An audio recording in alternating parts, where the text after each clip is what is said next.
May dominated that was your race, but it's okay, right? It is okay. There's always another race. Aaron Plessinger crashed quite violently out of the lead during Saturday's Detroit Supercross with just 2 laps remaining. It was a heartbreaking moment as Plessinger sat moments away from his first ever 450 Supercross victory and instead was left with a 13th place result after his mangled machine couldn't quite continue. As a fan favorite, Plessinger's potential win was certainly going to be met with a large roar from the crowd, which could also have been the second time in 2 races that a somewhat surprised winner got it done after Ken Roczen put Suzuki back on top with a win at the Indianapolis Supercross just 2 weeks ago. The race was eventually won by Chase Sexton, though he was later penalized 7 points for jumping on a red cross flag. The bigger story to all of this is how there are several more faces getting mixed into an already titanic title fight between Cooper Webb and Eli Tomac. Just 3 points sit between them, and until Plessinger crashed with 2 laps to go, Webb was looking at back-to-back third-place finishes, while Tomac would have missed the podium for the second week in a row.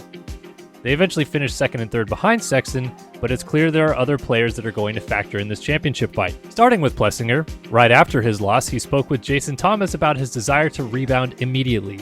Quote, "I couldn't believe it, flying through the air like that, and I just tried to tuck because it was a hard hit. I tried to get back up. I probably could have finished, but man, that hurts.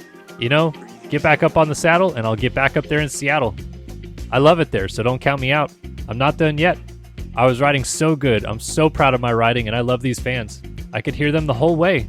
You know, it happens. We'll be back with a vengeance." As unexpected as it may seem to see Plessinger take the lead of the race and slowly walk away from the likes of Eli Tomac, Cooper Webb, and more, speaking with Plessinger the week before suggested he had found the pieces of the puzzle and was just about to put it all together. Here's what he had to say after his 4th place finish in Indy.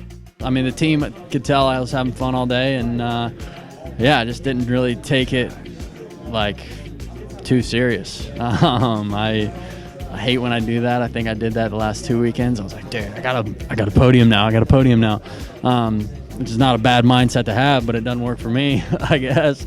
Now it's not a question of if Plessinger has the speed to win. It's a matter of when he'll finish off those final 2 laps.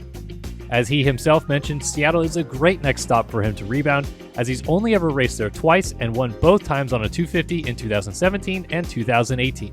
In fact, 2018 was iconic as a mud race that Plessinger dominated by over 30 seconds before belly flopping into a puddle to celebrate his victory, and, well, would you look at that? There's some rain in the forecast this weekend again. Plessinger is not the only rider that might throw himself onto the top step of the podium here soon if recent trends are any indication, though.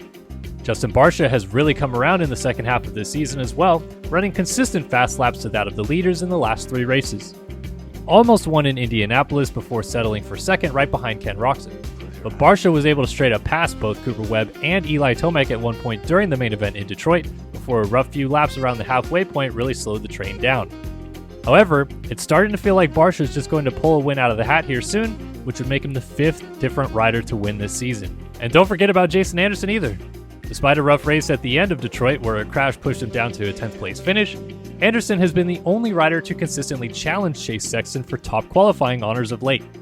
Monster Energy Kawasaki rider won 7 races in 2022, and it's got to be eating away at him that he's not been back in the winner's circle yet in 2023.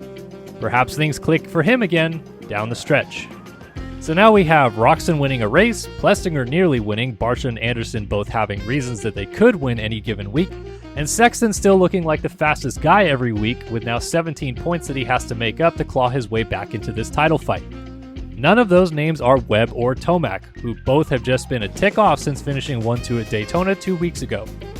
Tomac strained his neck prior to Indy and seems he's not fully bounced back yet, but Webb hasn't closed down these wins these last 2 weeks when the opportunity was ripe for the picking as Tomac struggled with his neck.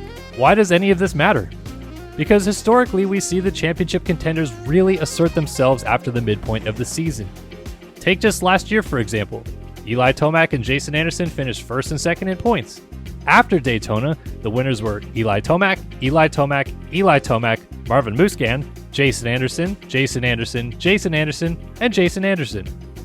And it's not just last year either.